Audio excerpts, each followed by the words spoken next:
ustedes? Es increíble, ¿no? Como ya el día de hoy es yo no lo puedo creer, pero hoy es el último domingo de junio. Domingo de junio, el último domingo. Y fíjense, ya el otro domingo va a ser ya va a ser 2 de julio, 2 de julio. Por lo que esta semana van a comenzar a publicar en las redes sociales todos los memes de Julio Iglesias. Van a empezar a hacer todo eso, ¿no? Y cuando alguien escucha eso, llegan a usar la expresión, llegan a decir la expresión, Dios no lo quiera, o llegan a decir, Dios nos libre.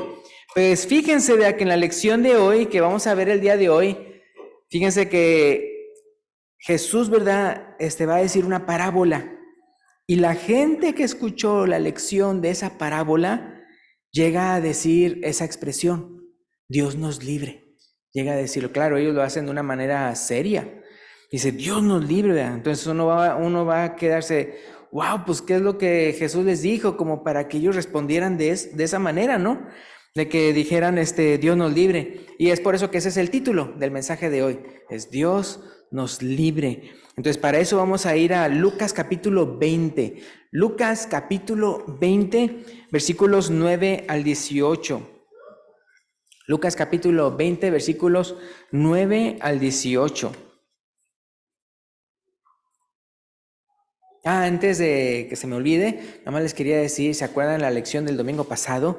Entonces les dije que como ahí cerca de los folletos iba a poner así como los hermanos de la iglesia que requieren de algún tipo de ayuda.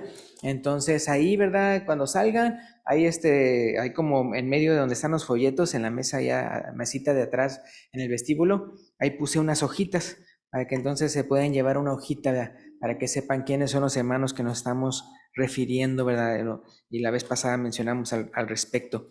Entonces, Lucas 20, versículo 9 dice, comenzó, y luego también les quería decir que como ahorita hay también para los bebés, hay clase de 6 meses a 3 años y medio, de 6 meses a 3 años y medio, hay una clasecita ahí atrás. Entonces dice el versículo 9, comenzó luego a decir al pueblo esta parábola, o sea, el Señor Jesucristo. Un hombre plantó una viña, la arrendó a labradores y se ausentó por mucho tiempo. Y a su tiempo envió un siervo a los labradores para que le diesen del fruto de la viña.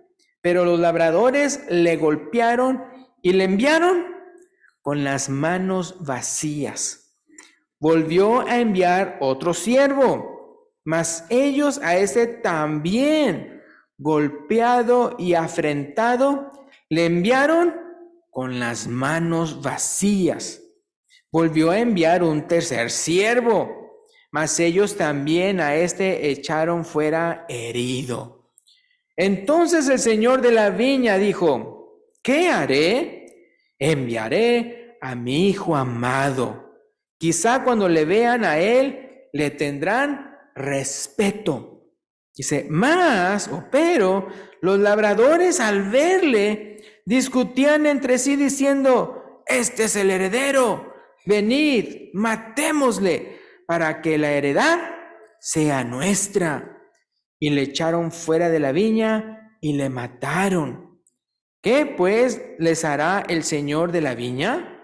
Versículo 16. Vendrá y destruirá a estos labradores y dará su viña a otros. Cuando ellos oyeron esto, dijeron, Dios nos libre. Pero él mirándolos dijo, ¿qué pues es lo que está escrito? La piedra que desecharon los edificadores ha venido a ser cabeza del ángulo. Versículo 18. Todo el que cayere sobre aquella piedra será quebrantado. Dice otra versión, hecho pedazos. Mas sobre quien ella cayere, le desmenuzará. Y la otra versión dice, lo hará polvo. Entonces, no sé si se dieron cuenta, cuando dijeron la expresión, Dios nos libre. No sé si fijaron, pero fue hasta que Jesús les dijo lo que el Señor les iba a hacer a esos labradores malvados. Fue cuando dijeron esa expresión. Y fue entonces, cuando entonces ya se quedaron así como asombrados y dijeron, Dios nos libre. ¿Por qué? Mi pregunta es, ¿por qué no reaccionaron así espantados cuando oyeron lo que los malvados labradores estaban haciéndole a los siervos? O sea, ¿cómo no se espantaron en ese momento de la historia?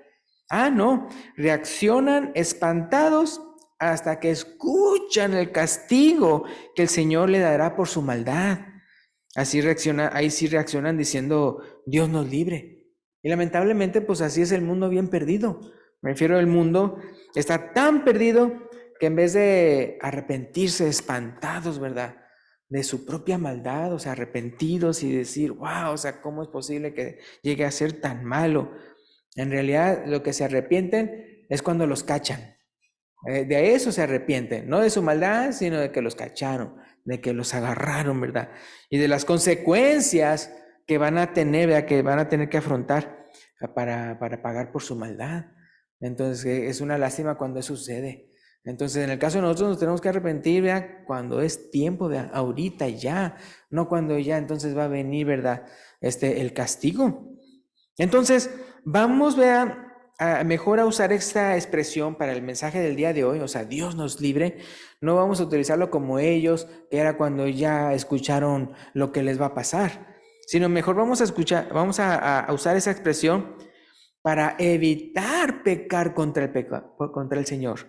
Evitar pecar contra el Señor. Sabemos que en la parábola, hablando ya de a quién se estaba refiriendo el Señor cuando él contó la parábola, sabemos que el dueño de la viña representa ¿a quién? A Dios, ¿verdad? A Dios. Ahora, ¿y los labradores a quién representan? Al pueblo de Israel, ¿verdad? Al pueblo de Israel. Y sabemos que los siervos representan los profetas que Dios enviaba al pueblo de Israel para decirle su voluntad. Y el Hijo, ¿quién viene siendo? Pues el Señor Jesucristo, a quien terminaron matándolo, crucificándolo. Entonces uno puede ver todo de qué se refiere esa historia. Pero, entonces, como les dije, hoy vamos a usar la expresión y aplicarla, pero vamos a aplicarla a nosotros, es decir, no al pueblo de Israel, sino a nosotros. Vamos a aplicarlo a nosotros para aprender, para evitar pecar, vea, y de acuerdo a lo que vemos de lo que ellos estaban pecando, es decir, los labradores malvados. Entonces lo tengo en 3 puntos. Entonces, número 1, Dios nos libre de venir ante Él con las manos vacías. Y se fijan cómo cuando envió a los siervos, no nada más los golpeaban, sino que decía que lo enviaron con las manos vacías. Entonces, como punto número 1, Dios nos libre de venir ante Él con las manos vacías. Recuerden, vea, que en esta parábola los labradores no solo enviaron al siervo golpeado, sino con las manos vacías. Contrario, vea, a lo que dice un canto. ¿Se acuerdan que hay un canto que dice, con manos vacías vengo a ti? Entonces, no, contrario a lo que dice ese canto, no. Nosotros no podemos venir ante Dios con las manos vacías. Bien claro. Fíjense, Él, ¿verdad? Él quiere, ¿verdad? Él quiere que cada uno de nosotros vengamos a Él con las manos llenas de fruto. Me estoy refiriendo cuando el Señor Jesucristo venga. Entonces Él quiere que nosotros vengamos llenos de fruto, ¿verdad? Para que alaben su nombre. Sí, pueden ir conmigo a Juan capítulo 15, el Evangelio. Juan capítulo 15, voy a leer el versículo 4, 5 y 6 y luego el 8. Juan capítulo 15, hablando de que como Dios quiere, ¿verdad?, que llevemos mucho fruto. El Señor quiere que llevemos mucho fruto al Padre Celestial. Entonces, fíjense, Juan 15, versículo 4 al 6. Permaneced en mí y yo en vosotros, dice el Señor Jesucristo. Como el pámpano no puede llevar fruto por sí mismo si no permanece en la vid, así tampoco vosotros si no permanecéis en mí. Versículo 5. Yo soy la vid, vosotros los pámpanos. El que en mí permanece y yo en él, lleva, ¿qué dice ahí? Mucho fruto. Y fíjense, no con manos vacías, sino mucho fruto. Porque separados de mí, nada podéis hacer. Y luego, ¿qué dice el versículo 6? Dice, el que en mí no permanece será echado fuera como pámpano y se secará y los recogen y los echan en el fuego y arden, ¿verdad? Si esto lo estuvieran escuchando esa otras personas dirían, Dios nos libre, hasta que entonces escuchen lo que les va a pasar. Pero entonces en el caso de nosotros no, es de que Dios nos libre de ir ante Él con las manos vacías.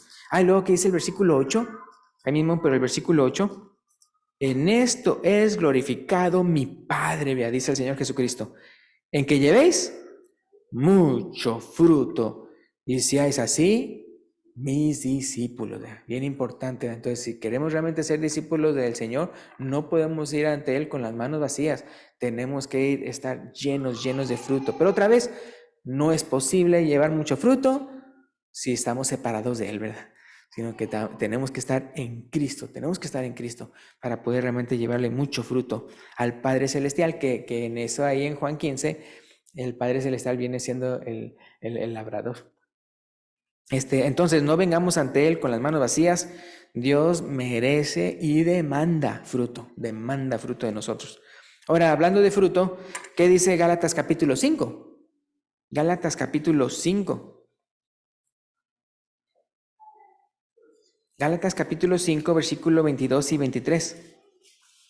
Gálatas capítulo 5, versículo 22 y 23. A veces la palabra de Dios menciona que el fruto viene siendo, por ejemplo, traer personas a la iglesia. También menciona como fruto el amor. Ahí en Juan capítulo 15 menciona eso del amor. Y también en otras partes, como aquí, vemos que es el fruto del Espíritu Santo. Hay otras partes que llegan a decir que nuestro fruto son las obras de justicia que hacemos en el Señor Jesucristo. Entonces aquí dice Gálatas 5, 22 y 23. Mas el fruto del Espíritu es amor, gozo, paz, paciencia, benignidad, bondad, fe, mansedumbre, templanza. ¿Qué significa templanza? Dominio propio, ¿verdad? Contra tales cosas no hay ley, ¿verdad? Entonces es muy importante, hermanos. Una vez alguien hizo una encuesta en una universidad a puros muchachos. ¿Qué es lo que más quieres en la vida? ¿Qué es lo que más deseas en la vida? Y después de que muchos contestaron, ya entonces él los sumó. Pum, pum, pum, pum, pum, pum, pum. Y vio y eran así puros muchachos, no les dijo nada de que escojan, no, ustedes digan qué es lo que más desean en la vida. Entonces él los sumó y todo eso, y se dio cuenta interesantemente que quedaban los primeros 3 lugares de lo que más todos querían. Era exactamente las primeras 3 cosas que menciona que es el fruto del Espíritu Santo. Decían amor, felicidad y paz. Entonces aquí ¿qué dice? Amor, gozo y paz, ¿verdad? O sea, si realmente uno quiere eso en su vida, tiene que estar en Cristo, ¿verdad? Ser nueva criatura, tener el Espíritu Santo, ¿verdad? Morando en uno. Y no nada más morando en uno, sino moviéndolo a uno en su vida, que uno obre, no nada más viva, de que diga uno que vive por Él, sino que ande por Él. Entonces, vean, pero si en vez de eso, hermanos, acuérdense, esos son para tener las manos llenas para venir ante Dios. Pero qué triste sería que en vez de eso le llevemos puras cochinadas. ¿A qué me estoy refiriendo? No lo voy a leer, pero en Gálatas 5, 19 al 21 viene la lista de las obras de la carne, ahí mismo. Pero en Gálatas 5, versículo 19 al 21, menciona todas las obras de la carne y dice que cómo esos no van a heredar el reino de Dios. Entonces, por eso es bien importante que en el caso de nosotros vengamos con manos llenas de fruto, ¿verdad? De fruto que alaben su nombre, ¿verdad? Entonces, muy importante, hermanos, entonces que traigamos a Él fruto y no pecados, ¿verdad? No obras de la carne. Ahora, si pueden ir conmigo a Hebreos capítulo 10, versículo 26 al 31. Hebreos capítulo 10, versículo 26 al 31. No quise mencionar la lista de las obras de la carne de Gálatas 5, pero lo que sí vamos a hacer es ver las consecuencias si se nos ocurre andar haciendo eso. Es decir, si una vez que somos cristianos se nos ocurre no andar haciendo las obras del Espíritu, sino en vez de eso andar haciendo las obras de la carne. Fíjense lo que es esto. Hebreos 10, 26 al 31. Hebreos 10, 26 al 31. Dice, porque si pecáremos voluntariamente después de haber recibido el conocimiento de la verdad, ya no queda más sacrificio por los pecados, sino una horrenda expectación de juicio y de hervor de fuego que ha de devorar a los adversarios. El que viola la ley de Moisés por el testimonio de 2 o 3 testigos muere irremisiblemente. Cuanto mayor castigo pensáis que merecerá el que pisoteare al Hijo de Dios y tuviere por inmunda la sangre del pacto en el cual fue santificado e hiciere afrenta al Espíritu de gracia. O sea, ¿qué no se merecerá esa persona? Versículo 30. Pues conocemos al que dijo, mía es la venganza, es Dios, ¿verdad? Mía es la venganza, yo daré el pago, dice el Señor. Y otra vez, el Señor juzgará, ¿qué dice ahí? A su pueblo. Ya sabemos que Él va a juzgar a los de afuera, pero Él también va a juzgar a su pueblo. Dice, versículo 31, ¿qué dice? Horrenda cosa es caer en manos del Dios vivo, ¿verdad? Y otra vez, vea, esas personas dirían ahí en ese momento, Dios nos libre.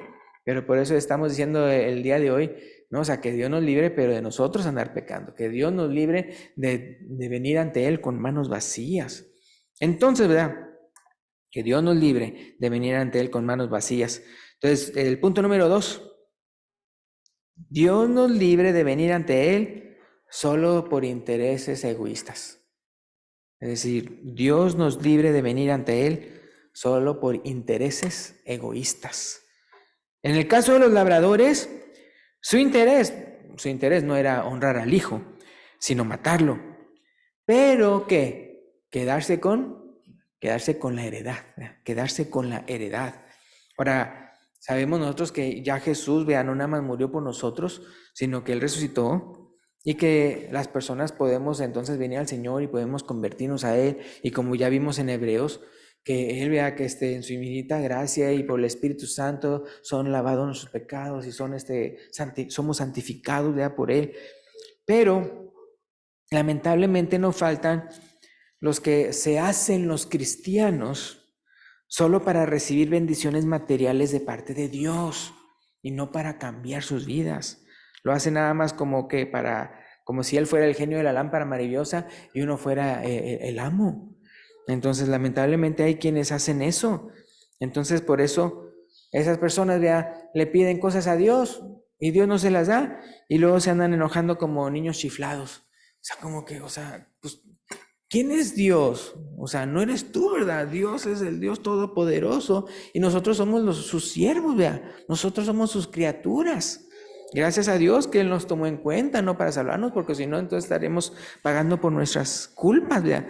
Entonces, ellos lamentablemente no entienden, vea, que Él es el amo y uno es el siervo, vea. No dejan de pecar, no dejan sus codicias ni sus avaricias y todo el resto de pecados. Entonces, por eso en el caso de nosotros, vea, que no vengamos, ¿verdad? Que Dios nos libre de venir ante Él, ¿verdad? Con ideas egoístas, ¿verdad? Con intereses egoístas, de pensar, bueno, me voy a convertir porque estoy pensando en todo el montón de bendiciones que me va a dar y todo eso, y nunca pensaste en el arrepentimiento que tú tienes que hacer con tu vida. Ahora, fíjense lo que dice Lucas 9, si pueden ir conmigo. Lucas 9. Nada más para que quede bien claro cómo tenemos que venir ante Él, ¿verdad? No vamos pensando, a ver, yo creo que entonces yo me bautizo, me voy a convertir, ¿verdad? Y con eso voy a garantizar de que Dios me dé un carro del año y que Dios me dé una casa, ¿verdad? Y que Dios me dé un buen trabajo y que me bendiga en todas las cosas que hago y todo eso. Y ellos ni siquiera están pensando en que deben de venir al Señor, ¿verdad? Con un espíritu contrito y humillado y arrepentido de sus pecados, ¿no? Pero ¿qué dice Lucas 9, 23 al 25?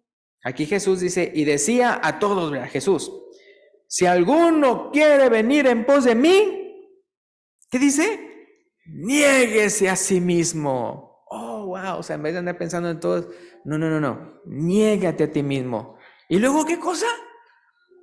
Tome su cruz a cada rato, nada más los domingos. Dice, tome su cruz cada día. En la cruz es de aflicción, hermanos. ¿Por qué? Por andar haciendo la voluntad de Dios. Dice, y sígame, ¿verdad? Entonces es interesante, ¿no? Que es interesante cómo el sígame está hasta después, si se fijaron. Porque dice, el que quiera venir en pos de mí, niegue a sí mismo, tome su cruz cada día y sígame. ¿Sí se fijaron? O sea, no se puede seguirlo a él sin antes negarse uno. No puede uno seguirlo a él si antes no tomar su cruz. Entonces uno tiene que estar bien importante, ¿no? Ver eso. No como tal vez pensando personas, que el que quiera venir en pos de mí, pues ya tenga en su visión, en su mente, todas las bendiciones materiales que yo le voy a dar y toda la largura de años y ninguna enfermedad y todo, o sea, no, es negarse a uno mismo, tomar su cruz y sígueme. Pero continúa, fíjense, continúa, versículo 24. Porque todo el que quiera salvar su vida significa que mis metas, mis propósitos, mi esto, mi aquello, quiera salvar su vida, ¿qué dice? La perderá. Y todo el que pierda su vida por causa de mí, la salvará, la salvará. Dice, pues ¿qué aprovechará al hombre si gana todo el mundo y se destruye o se pierde a sí mismo, ¿verdad? Entonces, se fijan, está dando a entender que es cuando uno pone lo material antes que lo espiritual. Ahora, si usted pone en primer lugar lo espiritual y Dios lo bendice, gloria a Dios, ¿verdad? Pero si usted pone en primer lugar a Dios y Dios no lo bendice, gloria a Dios también. Sí, o sea, es bien importante, o sea, siempre ponerlo en primer lugar, pase lo que pase, siempre ponerlo en primer lugar. Pero como les digo, o sea, si usted es un cristiano y realmente no lo está pensando en Dios, de que, como el genio de la lámpara maravillosa y me va a dar todo lo que yo quiero, y entonces una persona dirá, bueno, pero como quiera sí se ve que lo bendijo Dios materialmente y todo eso. Entonces sí hay bendición. Claro que sí hay bendición, ¿verdad? Porque si uno es siervo de Dios, ¿qué va a hacer? ¿Cómo va a ser como marido? Va a ser el mejor marido, ¿verdad? ¿Cómo va a ser como hijo? Va a ser el mejor hijo, ¿verdad? ¿Cómo va a ser como esposa? Va a ser la mejor esposa. Como padres, ¿cómo van a ser? Los mejores padres. Como trabajador, ¿cómo va a ser? El mejor trabajador, ¿verdad? Como jefe, va a ser el mejor jefe, ¿verdad? Y así me explico. Entonces, o sea, es como José, ¿se acuerdan José, el de Génesis? Que Dios lo prosperaba en todo. Pero porque él siempre ponía a Dios en primer lugar. Y él era bien íntegro en todo lo que hacía. Por su temor reverente a Dios. Y cómo Dios lo prosperaba. Pero ¿dónde lo prosperaba? Pues a veces estaba en la cárcel. A veces estaba ahí, pero dice, pero Dios estaba con él. Y aún en la cárcel, ahí lo prosperaba. Entonces, o sea, no importa en qué circunstancia estamos, ¿verdad? Obviamente por nuestro cambio de vida, gracias a Dios, ¿verdad? Que nos ha permitido dar la oportunidad de poder cambiar nuestras vidas. Obviamente va a haber un cambio de situaciones por nuestro cambio de vida. Pero entonces, ¿qué pasa? Pero es otra vez, nosotros nos venimos a Él para eso. Nosotros venimos a Él porque nosotros creemos que Jesucristo es nuestro Señor. Nosotros creemos que el Padre Celestial lo envió y que nos ama a nosotros como nadie más, ¿verdad? Entonces, bien hermoso, ¿verdad? Entonces, pero ahí mismo en Lucas, pero ahora el capítulo 14, en ese mismo punto, número 2, Lucas 14, 26, 27. O sea, para que quede bien claro, es ponerlo a Él en primer lugar. Y que, o sea, porque Jesús, Él no quiere segundos lugares. Él quiere ser el primer lugar en tu vida. Entonces, Lucas 14, 26, 27. Ahora, para que no se malentienda, lo voy a leer en la traducción del lenguaje actual. Traducción en lenguaje actual. Entonces, fíjense, Lucas 14, 26, 27. Si alguno de ustedes quiere ser mi discípulo, salud. Si alguno de ustedes quiere ser mi discípulo, tendrá que amarme más que a su padre o a su madre, más que a su esposa o a sus hijos, y más que a sus hermanos y a sus hermanas. Ustedes no pueden seguirme a menos, ¿qué dice ahí? Que me amen más que a su propia vida. ¿Sí se fijan? Más que a su propia vida. Si ustedes no están dispuestos a morir en una cruz y hacer lo que yo les diga, no pueden ser mis discípulos. ¿Verdad? Bien claro, ¿verdad? Y claro, Él tiene todo el derecho y el poder y la autoridad para demandarnos todo eso, ¿verdad? una sumisión total a Él, antes que a nadie más o que a tu propia vida, ¿verdad? Entonces, por eso es bien importante en el caso de nosotros que no vengamos a Él con intenciones egoístas, no, sino que el egoísmo delante de Dios es destruido. O sea, eso es completamente dedicándonos a Él, nuestras vidas. Y punto número 3, Dios nos libre de desechar la piedra y la roca que es Cristo. Dios nos libre de desechar la piedra y la roca que es Cristo. Y así como Jesús toma esta profecía del Antiguo Testamento y se identifica como esa piedra y esa roca, también Pedro identifica que Jesús es la piedra y la roca con esa misma escritura del Antiguo Testamento. En Hechos capítulo 4, versículo 10 al 12, y con esto terminamos. Ahora no lo voy a leer, pero también, sí lo voy a leer, pero también el apóstol Pedro en su carta, llega a mencionar la misma profecía y llega a expanderlo todavía más y decir a cómo nosotros somos como piedras vivas y que vamos, ¿verdad?, a la piedra viva, dando a entender al Señor Jesucristo, y que cómo vea y menciona eso de que Él es la piedra y la roca. Dice que hace caer a quienes, a los desobedientes, ¿verdad? Pero que salva a aquellos que creen en Él. Entonces, ¿pero qué dice aquí en Hechos 4, 10 al 12? Y aquí también es Pedro el que está diciendo todo esto. Sea notorio a todos vosotros y a todo el pueblo de Israel que en el nombre de Jesucristo de Nazaret, a quien vosotros crucificasteis y a quien Dios resucitó de los muertos, por Él, por el Señor Jesucristo, este hombre está en vuestra presencia sano, porque acaban de sanar a un paralítico. Versículo 11. Este Jesús, ¿qué dice ahí? Es la piedra reprobada por vosotros los edificadores, la cual ha venido a ser cabeza del ángulo. ¿Quién? El Señor Jesucristo. Versículo 12.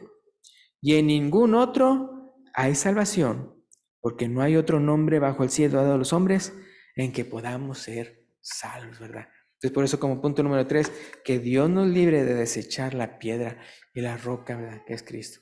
Es cuando ya después es que Jesús les dijo lo que le iba a hacer a esos labradores malvados, que los iba a destruir, ¿verdad? Y como mencionó eso de la piedra, y el apóstol Pedro lo dice en su carta, que es a los desobedientes, que Él destruye y desmorona, ¿vea?, y los hace polvo, ¿verdad? Entonces es bien importante en el caso de nosotros, ¿vea?, que sirvamos al Señor de todo corazón, ¿vea?, que lo sirvamos con todo, ¿vea?, con todas nuestras fuerzas, que hagamos lo que dice y que no lo desechemos. Y con eso terminamos. Entonces aquí hay una persona, ¿vea?, que dice, bueno, pues yo todavía no he confesado delante de la iglesia que creo que Jesucristo es el Hijo de Dios, ¿verdad? Y lo quiero hacer el día de hoy, ¿verdad? Y me quiero también arrepentir de mis pecados, no quiero llevar a Cristo maldades, sino al contrario, quiero llevar fruto, ¿verdad?, que alabe su nombre, ¿verdad? Entonces, o sea, puede pasar al frente, ¿verdad?, mientras el hermano que trae el canto de invitación pasa al frente, y cuando él se lo indique, ¿verdad?, puede pasar al frente si es que su decisión del día de hoy es arrepentirse, confesar su fe en Cristo y bautizarse en las aguas del bautismo. Pues gracias, pues Dios les bendiga. Hasta luego.